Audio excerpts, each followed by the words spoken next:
মহারাজ পরীক্ষিত বললেন, ভগবান শ্রীকৃষ্ণের অপূর্ব লীলা কথা আপনার নিকট থেকে শ্রবণ করছি, আপনি কৃপা করে আরো কিছু ভগবানের লীলা কথা আমার কাছে বর্ণন করুন। সুখদেব গোস্বামী পাদ বললেন, হে রাজন, আমি পূর্বে বলেছিলাম না, বানাসুরের কন্যা উষাকে শ্রীকৃষ্ণের নাতি বিয়ে করতে গিয়ে মহাদেবের সঙ্গে কত বড় যুদ্ধ বেঁধেছিল। কিন্তু সেই মহাদেব যখন সংকটে পড়ল, তখন ভগবানের বিষ্ণু শ্রীকৃষ্ণের কাছে শরণাপন্ন হল, কৃষ্ণ তাকে রক্ষা করলেন। এত করুণাময়, এত দয়াময় আমার গোবিন্দ, তা বলা বাহুল্য। পুতনা বিষ মাখিয়ে গেল, বিষ খাওয়িয়ে মারতে, তাকে মাতৃগতি দিলেন। মহাদেব তার শিষ্য বানাসুরকে রক্ষা করতে গিয়ে ভগবানের সঙ্গে যুদ্ধ করতে দ্বিধাবোধ করল না। আজ দেখো কিভাবে মহাদেব বিপদে পড়ছে, ভগবান তাকে উদ্ধার করছে। মহাদেব মহাত্যাগী, আমরা সবাই জানি, কিন্তু তমগুণ প্রধান। তিনার যখন তমগুণ বৃদ্ধি হয়ে যায়, তখন তিনি আর কিছু বুঝেন না। মধ্যে মধ্যে শতগুণ আসে, মধ্যে মধ্যে রজগুণও আসে দেহের মধ্যে। এই তিনটি গুণই সবার মধ্যে আছে। তিন গুণের অতীতে উপরে যিনি উঠতে পেরেছেন, তাকে বলা হয় গুণাতীত। শতগুণ যার শরীরে বৃদ্ধি হবে, সে রাধাকৃষ্ণের ভজন করবে, পঞ্চতত্ত্বের ভজন করবে, হরিনাম জপ করবে, ভগবানের প্রসাদ খাবে। রজগুণ যার মধ্যে বৃদ্ধি হবে, সে দেবদেবীর উপাসনা করবে, বাড়ি ঘর বানানোর চিন্তা, হ্যাঁ, সন্তানাদি জন্ম দেওয়ার চিন্তা, বংশবৃদ্ধির চিন্তা তার আসবে। বলেছেন আমিষজাতীয় দ্রব্য খাওয়া তার ভিতরে আসবে। তমগুণ যার শরীরে বৃদ্ধি হবে, সে কালে ধ্বংস করতে চাইবে, বিনাশ করতে চাইবে, নিজেও বিনাশ হবে, অন্যেরও বিনাশ করবে। অন্যের বিনাশ করতে করতে যে পাপ, ওই পাপে তার নিজেকে বিনাশ করতে হয় শেষে। তমগুণী যারা, তারা তমগুণী দেবতার পূজা করে, ভূত প্রেরতের পূজা করবে, বলেছেন অপদেবতার পূজা করবে, মধ্যমাংস দিয়ে মাংসলি পূজা করবে, যোগীপাল ভোগীপাল মহিপালের গীত গাইবে। এইরকম অবস্থা। মদ খাবে, পান গাঁজা খাবে, ঘুরে বেড়াবে, তমগুণ বৃদ্ধি হলে পারে। তো এইভাবে তিনটা গুণ আছে। এই তিনটা গুণ দেহ থেকে ফেলে দেওয়া যায় না। এই তিনটা গুণ ঘড়ির কাঁটার মতো ঘুরতে থাকে শরীরের মধ্যে। আমরা যখন যে রকম লোকের সঙ্গ করি, তখন সেই গুণটাই আমাদের কাছে বর্ধিত হয়। এখন ভাগ্য শুনতে এসেছেন, এখন সদ্গুণ, বাড়িতে গেলেই রজগুণ, বাজারে যাবেন তমগুণ হয়ে যাবে। এটা খাবো, ওটা খাবো, ওটা দেখবো, সেটা দেখবো, 10 জনের নিন্দা করব, শুরু হয়ে যাবে। এই জন্য সঙ্গটাই হলো আমাদের আসল। এই গুণগুলা কোথার থেকে আসে? আহার থেকে আসে। যে যেরকম আহার খাবে, তার শরীরের মধ্যে সেই রকম গুণ বৃদ্ধি হবে। বুঝেছেন? সেই রকম গুণ বৃদ্ধি হবে। যারা ঘাস খায়, লতা পাতা খায়, দেখো তাদের মধ্যে হিংসা কম। কিন্তু বাঘসিংহগুলো, আপনারা দেখেন তো, একটা গরুর মধ্যে কোথায় হিংসা আছে? একটা ছাগলের মধ্যে। কিন্তু একটা বাঘের, একটা ভালুক, একটা সিংহ, এ দেখেন তারা খাদ্যের উপর নির্ভর করে।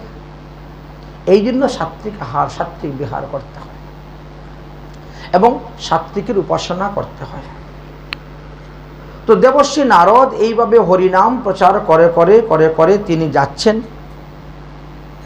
হঠাৎ করে তিনার সামনে এক অসুর এসে উপস্থিত হয়েছে। অসুরের নাম হলো বৃকাসুর। তার বাবার নাম হলো শকুনি। শকুনির পুত্র বৃকাসুর এসে উপস্থিত হয়েছে। দেবর্ষী নারদ, আমি ভগবানের আরাধনা করতে চাই এবং তাড়াতাড়ি সিদ্ধি লাভ করতে চাই। আচ্ছা বলেন তো, কার আরাধনা করলে তাড়াতাড়ি সিদ্ধি লাভ করা যাবে? আমি শুনেছি ব্রহ্মাও ভগবান, বিষ্ণুও ভগবান, মহাদেব ও ভগবান, এই তিন ভগবানের মধ্যে কার আরাধনা করলে তাড়াতাড়ি আমি লাভ করতে পারবো? তখন তিনি বললেন যে দেখো, মহাদেবের আরাধনা করো। কেন? বলে মহাদেবের এক নাম হলো আশুতোষ। আশুতোষ, তিনি অল্পতে সন্তুষ্ট হয়ে যান। তুমি যদি কৃষ্ণ ভজন করো তাহলে তুমি ধনী হইতে পারবে না, দিন দিন গরিব হবে, কাঙ্গাল হবে। কারণ যে করে আমার আশ তার করে সর্বনাশ। কেন সর্বনাশ করেন? যাতে তাকে আর প্রারব্ধ কর্ম ভোগ করার জন্য আবার আসে জন্মগ্রহণ করতে হয় না। এই জন্য তাকে সবার থেকে ছাড়িয়ে নিয়ে চলে আসেন, আত্মীয় স্বজন ইষ্টি কুটুম্ব সবার থেকে আলাদা করে নিয়ে আসেন। আর মহাদেব সঙ্গে পার্বতী আছেন তো, মা দুর্গা একবার 10 হাতে ঠেলে দিবে ধন, নে পুত্র নে, কন্যা নে, ধন নে, জন নে, খুব দিবে, আর তাড়াতাড়ি পাওয়াও যায়। তাহলে মহাদেবের তপস্যাই করা হোক।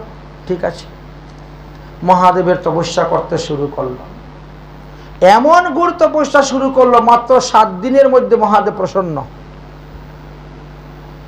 7 দিনেই মহাদেব প্রসন্ন হয়ে গেছেন। প্রসন্ন হয়ে বলছেন, পার্বতী চলো চলো, আমার এক ভক্ত ঘোর তপস্যা করতেছে, তাকে কৃপা করতে হবে, চলো। পার্বতীকে সঙ্গে করে নিয়ে মহাদেব এসে উপস্থিত হয়েছেন। আমি তোমার তপস্যায় সন্তুষ্ট হয়েছি, তুমি আমার নিকটে বর চাও। তুমি যে বর চাইবে আমি তোমাকে সেই বর দিব। অসুর যেই মাত্র চোখ খুলেছে, এমনি পার্বতীকে দেখে তার লোভ এসে গেছে। যদি মহাদেবকে কোন রকম মারতে পারি তাহলে তো আমি পার্বতীকে বিয়ে করে আনন্দ ভোগ করতে পারবো। চিন্তা করছেন অসুরদের তপস্যা কিরকম? মহাদেব বলছে, বলো বাবা তুমি কি বর চাও? তখন সে বলছে, যস্য যস্য করং শিষ্যম স্থিরম ধায়ংশ্চ স্মর্যমান, আমি যার মাথায় হাত দিব সেই জন্য মরে যায়, এই বর দাও আমাকে। মহাদেব বলছেন, তথাস্তু, তাই হবে। এমনি হাত বাড়িয়েছে, মহাদেবের মাথায় হাত দিবে। মহাদেব তো উঠে দৌড়। মহাদেব তখন উঠে দৌড়ে, যেদিকে যাচ্ছে সেই দিকেই, যেদিকে যাচ্ছে সেই দিকেই। বাস, মহাদেব আর কোথায়ও গিয়ে স্থান পাচ্ছেন। দৌড়তে দৌড়তে ভগবানের কাছে উপস্থিত বিষ্ণু। প্রভু প্রভু আমাকে রক্ষা করো, রক্ষা করো। কি ব্যাপার? বলি এই ব্যাপার। ঠিক আছে, যাও তুমি ঘরের ভিতরে গিয়ে লুকাও, আমি দেখছি। দেখেছেন কিরকম করুণাময় ভগবান। তুমি তো চিন্তা করতে পারতে পারো, বানাসুরের যুদ্ধের সময় তুমি আমাকে যা করেছো, যা তোর মারা তুই মর, আমি তোকে দেখতে যাবো কেন? কিন্তু না, বড় কৃপা আমার। ভগবান এক ব্রাহ্মণের রূপ ধারণ করলেন। অন্যান্য পুরাণেতে দিয়েছে ভগবান তখন আবার মোহিনী রূপ ধারণ করেছিলেন, করে রাস্তার মধ্যে অঙ্গভঙ্গি করে দাঁড়িয়ে আছেন। শ্রীমদ্ ভাগবত মহাপুরাণ বললেন তিনি এক ব্রাহ্মণ বালকের রূপ ধারণ করেছিলেন, রাস্তা দাঁড়িয়ে আছেন।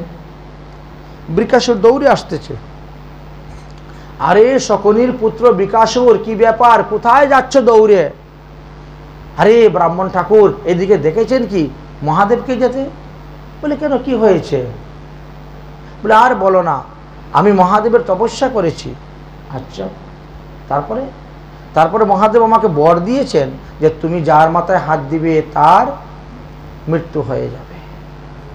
এখন তিনার বরটা সত্য না মিথ্যা পরীক্ষা করার জন্য আমি বললাম তাহলে দেখি আপনার মাথায় হাত দিয়ে। যেই এই কথা বললাম এমনি মহাদেব উঠে দৌড় দিয়েছেন। এবার তিনার বাক্য সত্য কিনা মিথ্যা পরীক্ষা করতে হবে। তো ভগবান বলছেন, আরে বাবা রে, তুমি মহাদেবের কথা বিশ্বাস করো, আমরা বিশ্বাস করি না। কেন? আরে যে বাং ধুতরা খাইয়া ঘুরে বেড়ায় নেশাকুর মানুষ, তার কথা কোনো ঠিক আছে? পাগল মানুষ, কখন কি বলে না বলে, কখন কি করে, কখন কি বলে, তার কথা বিশ্বাস করা যায়? তারপরে তার বউ মারা গেল, সতী। সতী যখন এই যজ্ঞকুণ্ডে পড়ে মারা গেল, তারপর থেকে তো একেবারেই মাথা খারাপ। শ্মশানে মশানে ঘুরে বেড়ায়, শ্মশানে ছাই গায়ের মধ্যে মেখে দেয়, সাপ ধরে গলার মধ্যে পেঁচিয়ে নেয়, বাঘের ছাল পরনের মধ্যে পরে নেয়। হাড্ডির মালা গলায় দিয়ে দে, কখন যে কি করে কোনো কিছু ঠিক নেই। আর এই রকম ব্যক্তির কথা তুমি বিশ্বাস করো? হ্যাঁ, আচ্ছা বলো তো, কোনো কিছু ভস্ম করতে গেলে কতটুকু আগুনের তাপের প্রয়োজন বলো তো? আগুনই তো বর্ষ করে, আর তো কেউ বর্ষ করে না। তা আগুনে বর্ষ করতে গেলে কত তাপের প্রয়োজন? দেখো তোমার হাতে কোনো তাপ আছে? এর দুইটা হাত বসাও তো। বলছে না, তো হাত তো গরম নেই। তাহলে এই তুমি এরকম করে হাতটা করে দেখো তো, মাথার মধ্যে কোনো গরম লাগতেছে না। আর একটু নিচে করে দেখো তো, না। আর একটু নিচে করে দেখো তো, না। ভগবান এক থাপা দিয়েছে, ভগবানই দিয়েছে হাতের উপরে থাপা দিয়েই বৃকাসুরের মাথায় হাত দিয়ে দিলেন, বৃকাসুর মারা গেল। এইভাবে ভগবান রক্ষা করলেন মহাদেবকে। এমনই করুণাময় ভগবান, আমার কৃপা।